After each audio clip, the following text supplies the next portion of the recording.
চাকরি প্রত্যাশী ভাই বোনেরা, আজকের একটি গুরুত্বপূর্ণ বিষয় নিয়ে আপনাদের মাঝে উপস্থিত হয়েছি। আমি 18তম শিক্ষক নিবন্ধন রাষ্ট্রবিজ্ঞান প্রভাষক, আমানুল্লাহ কলেজ, ভান্ডারিয়া, মেধাক্রম অষ্টম।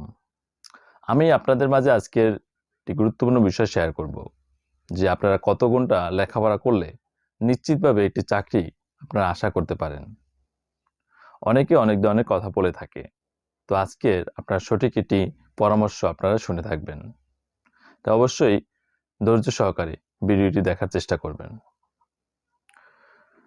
আপনারা অনেকের কাছে শুনে থাকেন যে 16 থেকে 18 ঘন্টা লেখাপড়া করলে একটি চাকরি পাওয়া সম্ভব। আদৌ কি 16 থেকে 18 ঘন্টা একজন চাকরি প্রার্থীর পড়া সম্ভব? কারণ তার একটি মানসিক শান্তির প্রয়োজন রয়েছে, একটু বিনোদনের প্রয়োজন রয়েছে, একটু ঘোরার প্রয়োজন রয়েছে, এবং পরিবার তো থাকেই, পরিবারের একটু সময় দেওয়ারও প্রয়োজন রয়েছে।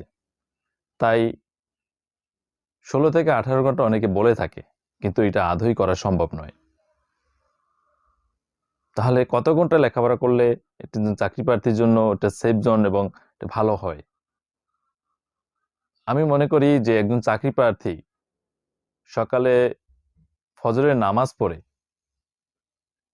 টেবিলে বসে যাওয়া উচিত। কারণ সকালের যে লেখাপড়াটা, সেটা আপনি যদি 2 ঘন্টা একটানা পড়তে পারেন ফজরের নামাজের পরে, সেই 2 ঘন্টা আপনার 5 ঘন্টার সমান হবে। যে সবার মেধা সমান নয়, যার যতটুকু সময় লাগে আপনার ততক্ষণ পড়বেন। তবে সেই সময়টা অতিরিক্ত পড়ার দরকার নেই।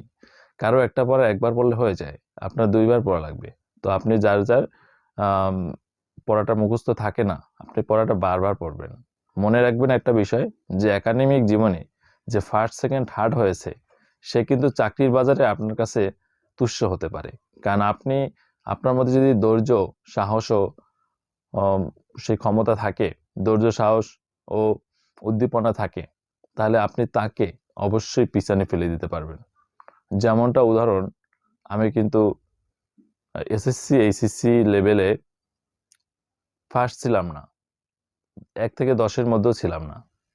সেই আমি অনার্সে উঠে আমি ফার্স্ট হওয়া শুরু করি। কারণ আমার ভিতরে একটি জেদ কাজ করে, যে আমাকে আমার ভিতর পরিবর্তনটা আনতে হবে। তা আমি বেশি লেখাপড়া করেছি, অনেক বেশি সময় নিয়ে পড়েছি, যাতে আমি আমার পরিবর্তনটা নিয়ে আসতে পারি। Honours first year, second year, third year, final year থেকে আর আমাকে কেউ পিছনে ফেলতে পারেনি।